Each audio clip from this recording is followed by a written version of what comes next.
Hi, everyone. Today on Inside the Episode, David and I are going to be talking about how to break up with your parents. You do not want to miss this. Let's go.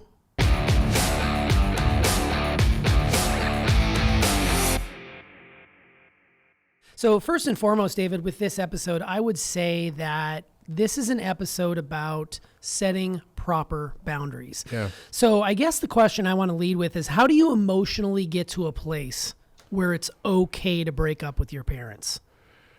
How do you get how do you get there emotionally? Because I'm thinking about, I've had some pretty frank conversations with my parents ever since meeting you, and you've gotten me to a place where I'm able to have those conversations. Yeah. But I'm trying to figure out, like, for someone out there who's just maybe relatively new to you or who has been struggling for years and know they have to take that next step, how do they get to the place emotionally where either it's okay or whether it's essential to do so?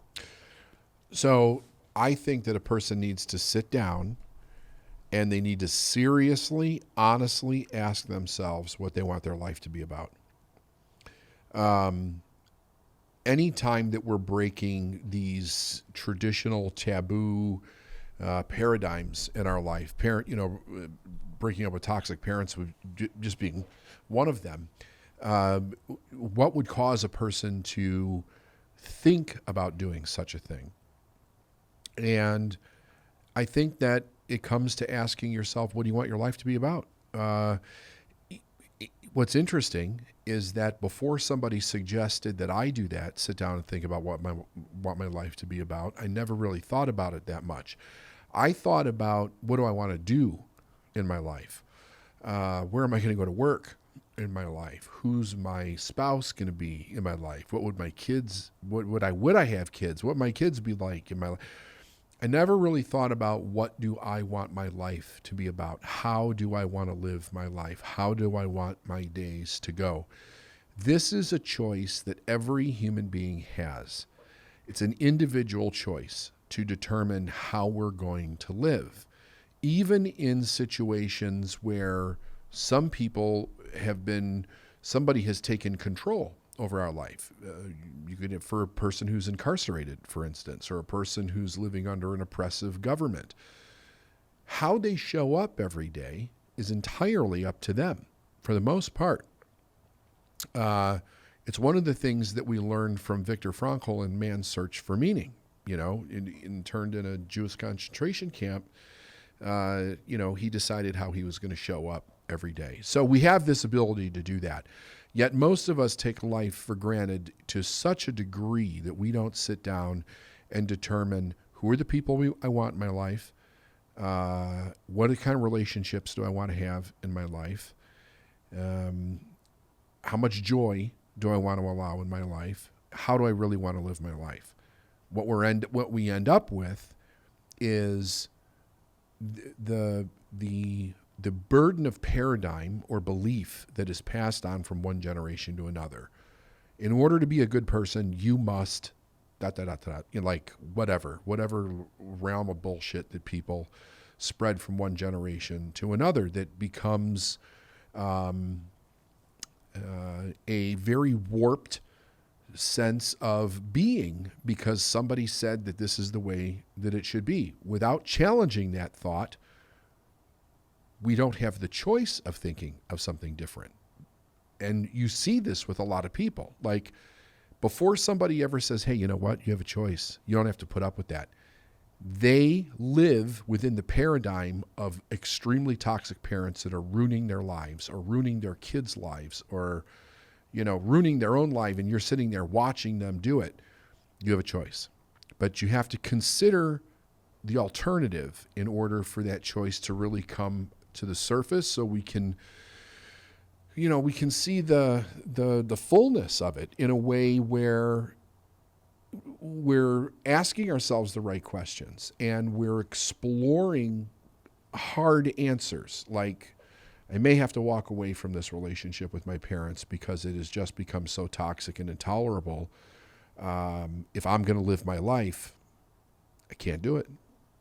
Yeah, and I like how you bring choice into that too, because it made me, while you were talking about that, I was thinking about how, where I grew up, it seems like many of the people sort of followed in the footsteps of those that came before them. So you trace it back generation to generation. They did the same thing, whether it's, working in the mine or working in the automotive, garage, or working as a construction person.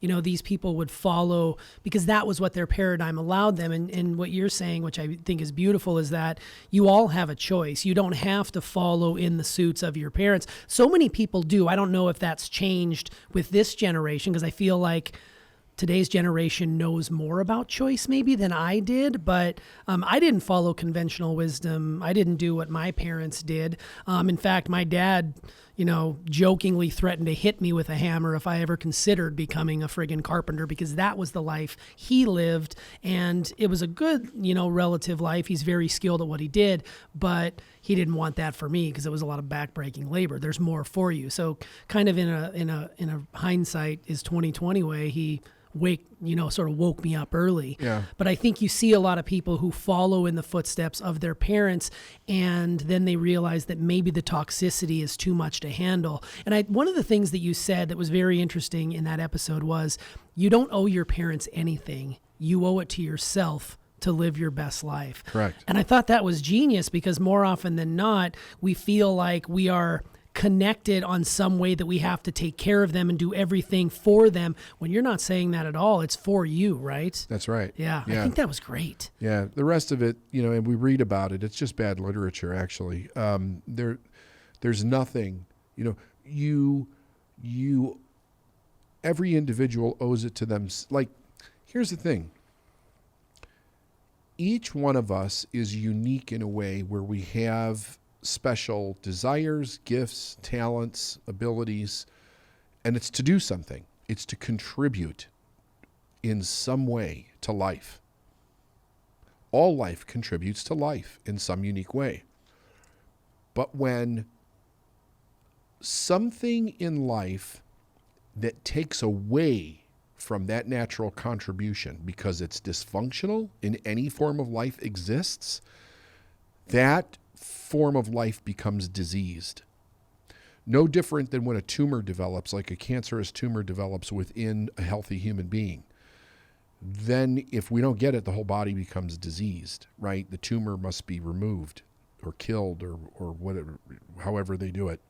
It needs to be removed, otherwise it kills the host. People can do the same thing. Toxic people will infect toxic people, so they all die. And they all die miserable, right? Our problem is when it is somebody we love, when it's a parent. What is the lie that we believe that keeps us in the toxicity?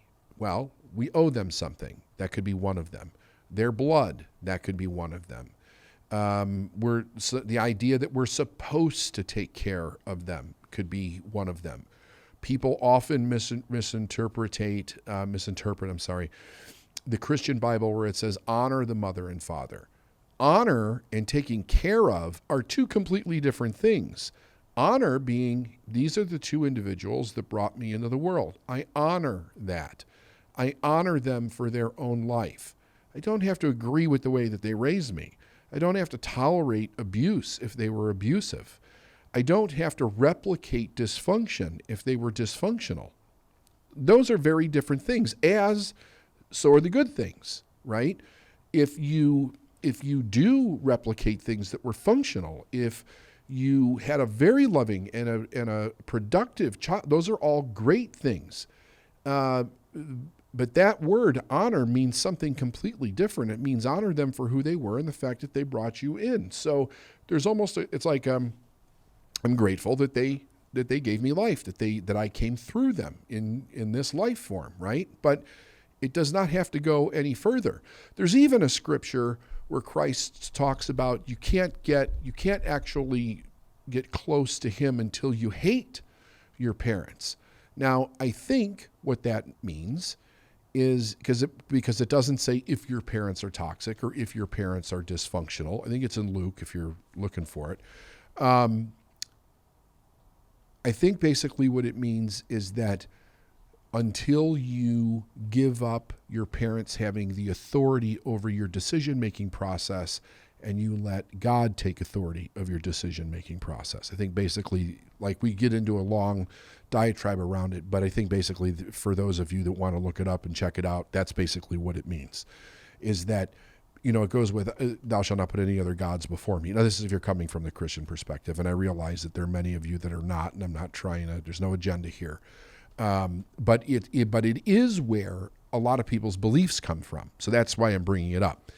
That for many people, there are religious connotations to this.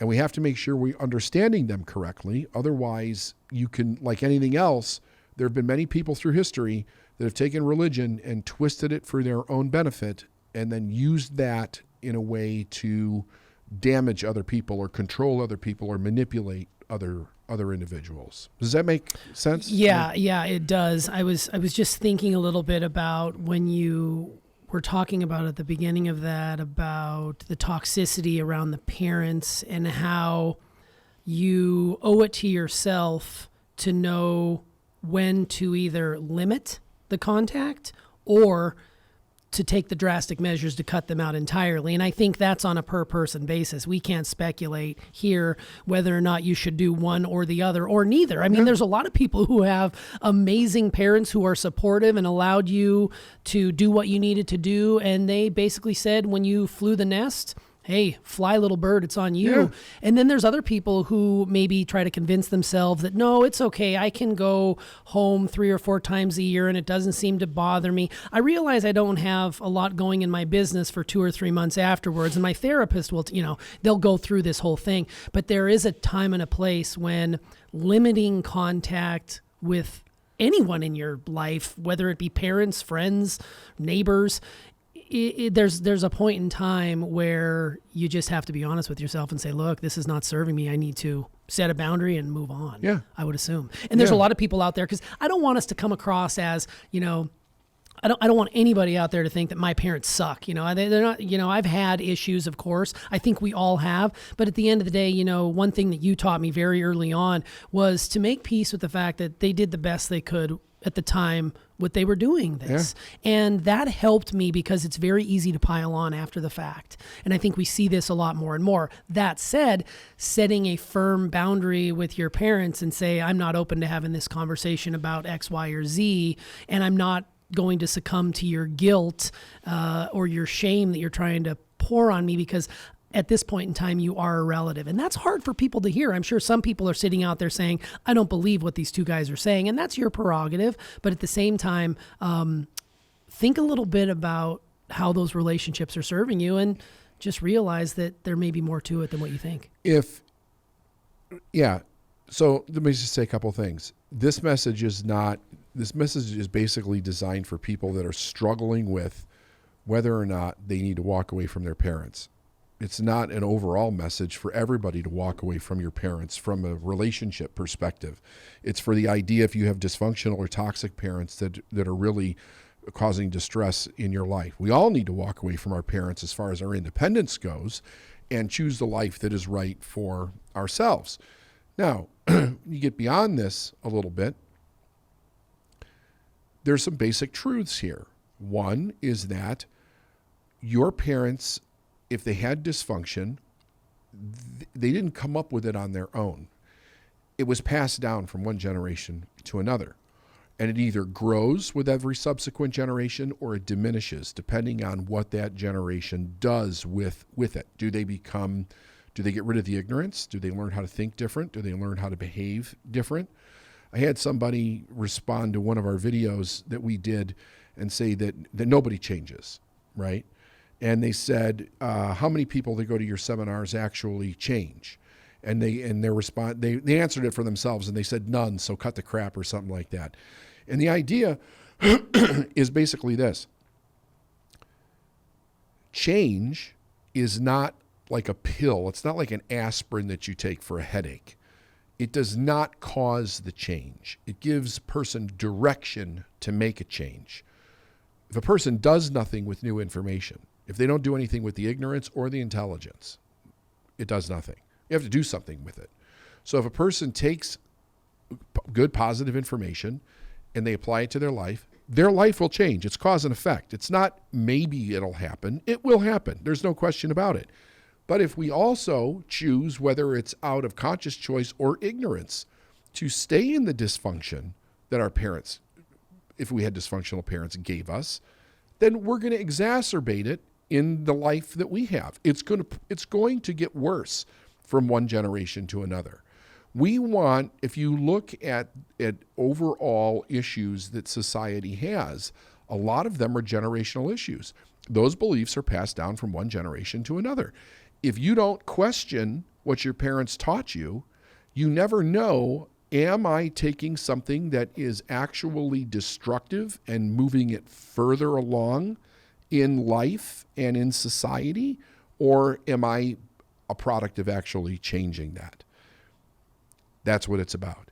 And everybody has, look, there's all some good and there's all some bad. But sometimes when the bad is really bad, when it's not going to change, when it's affecting our life in a very negative way, we have to make the decision to say enough is enough. And you go live your life the way that you want to live it, but I don't have to live it that way. Yeah, and that's extremely powerful, and I like how you said that. One of the things that really helped me is you walked me through sort of a visualization where I had an opportunity to meet my 7-year-old father or my 7-year-old mother on the bank of the river and have a conversation with them. It's really a powerful exercise because it does put you into their shoes and realize that at one point in time, they were a child as well. And they were a product of their environment, and they perpetuated that environment and passed it along to me. And now it's my choice whether or not to pass that along to my children, and then my children to their children, and so on.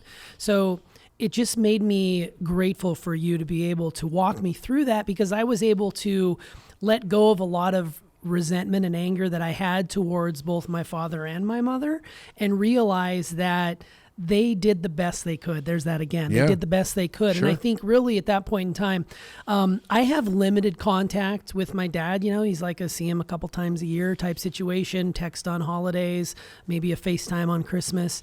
See my mom, same couple times a year. We don't live in the same area. She's out west, I'm here. But at the same time, I feel like I have an okay relationship with them. I didn't have to officially break up with them, but I did have some conversations that weren't at the time received very well, but it was where I was at, and it allowed me to sort of go on my own path. And I think my mom was respectful of that. My dad was respectful of that, and it really helped. But I'm just saying all this because I was in that position as well. And I know you were in that position as well. And you've talked on this show often about the importance of setting healthy boundaries, around your mom and being able to sort of release the attachment to that. And I think that was very important. And you were at a place emotionally, maturity-wise, to be able to do that. So that leads into my question around emotional maturity. Can you talk again a little bit more about that and how the child takes on the role towards the adult? Like, it's almost the adult becomes the child as you get older. If you're not going through this functional relationship, you are now the authority, but you're at one point were the child. So that shift. Can you talk about emotional maturity? Well, so there's a lot of variables here, but one of the things is that it is very inappropriate for a parent to give a child so much power in their formative years as to be responsible for them in any way, shape, or form. And here's a way that we do it where we don't necessarily think that that's what we're doing. But when we make the child responsible for the way that we feel, say that you have a 4-year-old and the 4-year-old throws their peas across the room or something, and now you make the child responsible for your emotional reaction because the child threw the peas. You are empowering that child in a very destructive way when you do that, right? A 4-year-old, with the idea that they have the power to control your emotional reaction, that can become extremely destructive. It also become extremely insecure because the child is no matter how much a child acts, if a child is acting out, even in a negative way, really, underneath all of it, the child wants to know you're in control. And when you lose control, that is an erratic response to the child. The child is no longer feeling safe. The child becomes more confident in the uncertainty that is taking place within the family structure than a sense of certainty and safety. So now the child's got to figure out how to create that for themselves. The only way that any human being can create that for themselves is through the process of manipulation. So we become very good at manipulating people and situations and mold them into patterns that we understand how to deal with. So even when you consider conscious manipulation for what we would call an evil perspective, okay, it really isn't when you get to the truth of it.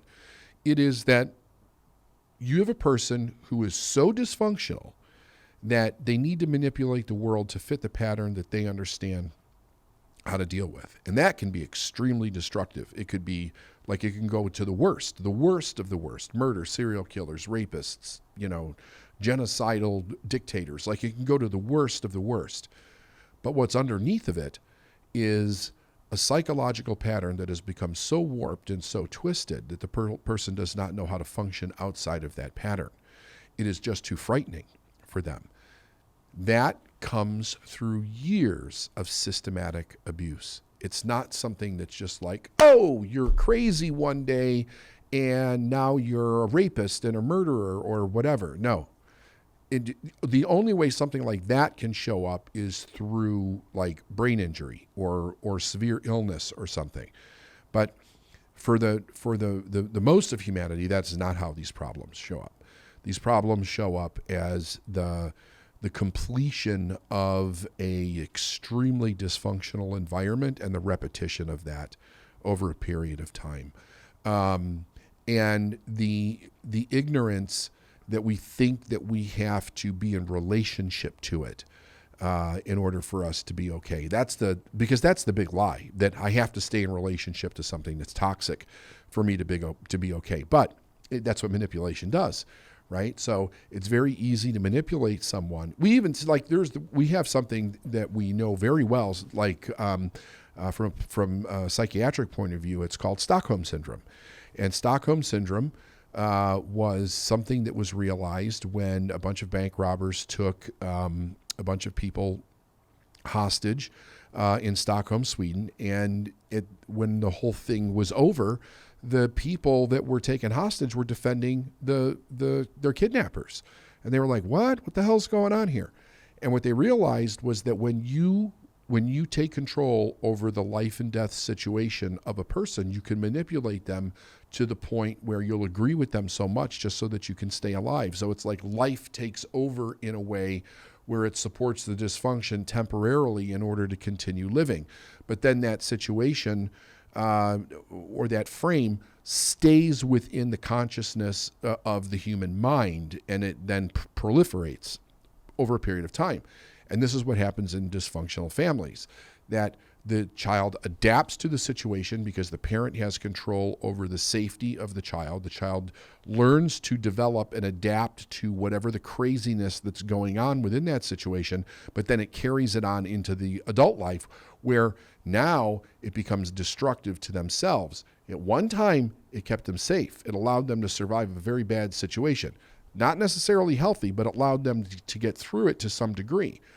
And then we find out that it becomes extremely destructive once the child then becomes an adult, and those patterns then begin to replicate. Because if you're abusing me, if I'm the child, you're the adult, and you're abusing me, then once that shifts and I become the adult, I will become the abuser of someone else, and the pattern then replicates on, So, yeah, I mean, the idea is that we recognize when we're in a situation where we're being manipulated, when we're in a situation where people won't respect our boundaries, and then the consideration of how do we want to live our life and what are we going to do to educate ourselves and move ourselves forward. And sometimes we have to end those relationships in order to do so. Yeah, and a lot of those patterns and behaviors you spoke of, if gone unchecked, they don't just go away. They exacerbate do. and they magnify and they become worse. So, if you're listening to this and you're in your 20s or 30s, it's going to get a whole lot more difficult in your 40s and 50s because it doesn't go away. It just gets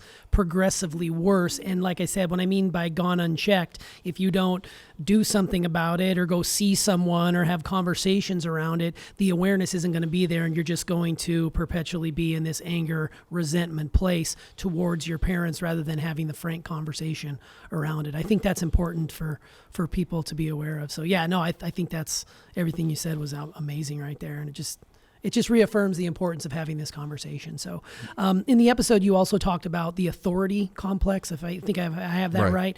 Could you talk a little bit more about that and how it relates to our lives as humans who had parents? Well, like unconsciously, there's some part of our brain that knows when we're infants that we have to have the parents to stay alive. So like genetically in our DNA, we're wired to be dependent upon these people. So you have that. But then we start to psychologically mature or develop, I should say. Develop would probably be a better word for that. And as we psychologically develop into becoming, children, then teenagers, young adults, if that authority is not transferred over to us in bits and pieces so that we take the authority on for ourselves, and then we, at some point in time, over a period of time, we've taken on all the authority for our life, then we can go out and realize that nobody has authority over us, and we know how to use our authority in a prosperous way in our life, in a healthy way. But when we don't get that, what ends up happening is that the parent stays in authority unconsciously in my mind. And other authority figures usually in the child's life. So that could be teachers, it could be religious authority, it could be social authority, whatever. And then I grow up thinking that I can't do things, I can't be me or do what I want to do in life because nobody's given me permission to do so. The authority figures said that I can't do this, or I shouldn't do this, or it's wrong to do this, or how dare I do this, or whatever negative connotation that they've given me. So there's that we have. And then the idea that I would actually need permission for somebody else to so that I could step out and do something completely different. So we're hardwired for this authority, but we're also hardwired to accept it ourselves if it's actually passed on to us, because the underlying narrative for this is survival. That's what it is. That's why we will, because if we don't emotionally mature, then we keep the people in authority all of our lives that are there, right? That we just keep that in that place in our mind. If we wake up one day and find out, oh, I'm really making decisions based on whether my mom and dad think this is right, or whether, Mrs. Jones from the third grade thinks that this is right or wrong, or I'm viewing myself through their eyes of a mistake that I made when I was 12 and I was shamed over, or all the kids laughed at me, then we realize in that moment, all those people, those things, those situations, that's what has authority in my mind. Not my individualistic idea of who I am and what I want to create myself to be and where I want to go. So we can take that back. The struggle that we have in that moment, though, is that usually we're suffering from some kind of a low self-image or self-esteem at that point.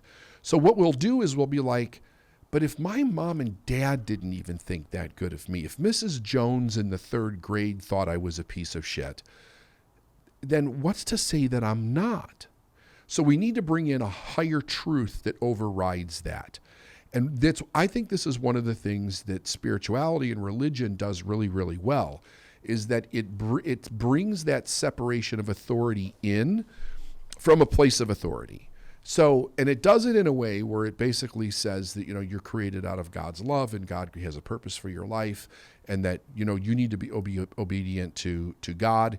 And basically, if you read the scriptures correctly, it's about freedom. It's about positivity. It's about, developing a relationship with your higher self and then going out and living that way. But cutting the strings, those authority strings from anybody else in your life that had authority over you in a negative way.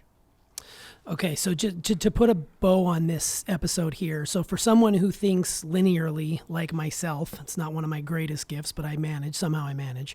Can you provide just some brief how-tos once again to break up with your parents? Because I assume there's a way or there's some steps that you can follow to do so that is a constructive manner that doesn't necessarily destroy the relationship and burn it to the ground, but it does allow you to say, look, this is where I'm at and this is what I want to do. Just a brief little hit there. Yeah. So I think the shift is this.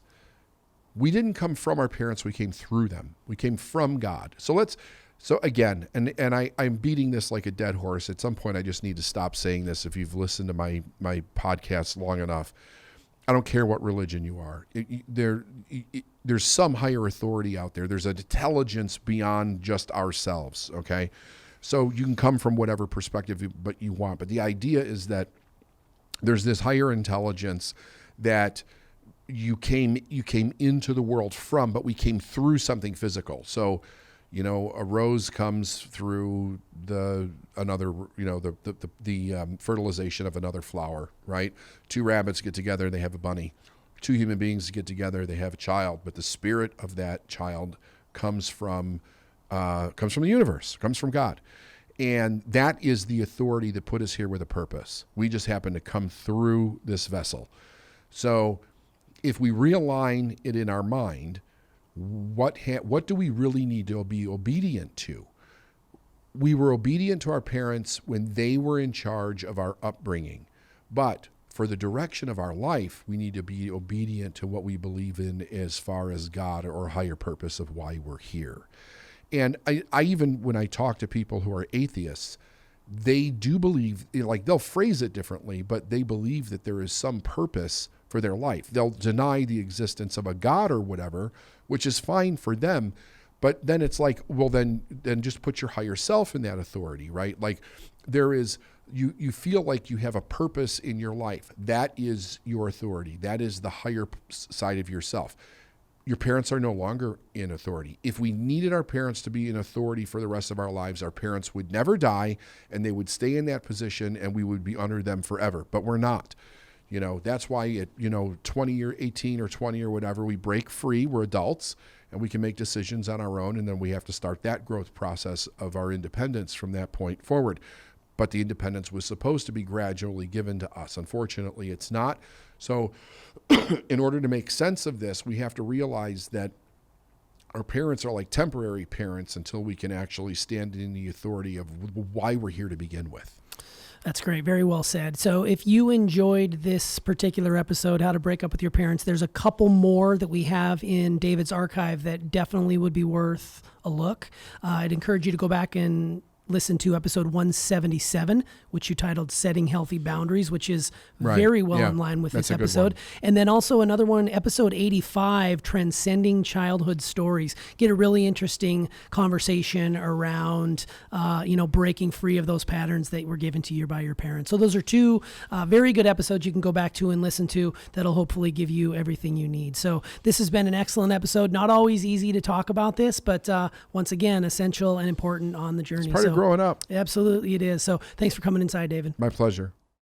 Hey, if you like this video, be sure to subscribe to the channel, leave us a comment, and of course, go back and listen to the original. It was an amazing episode where David talked a lot about how to break up with your parents.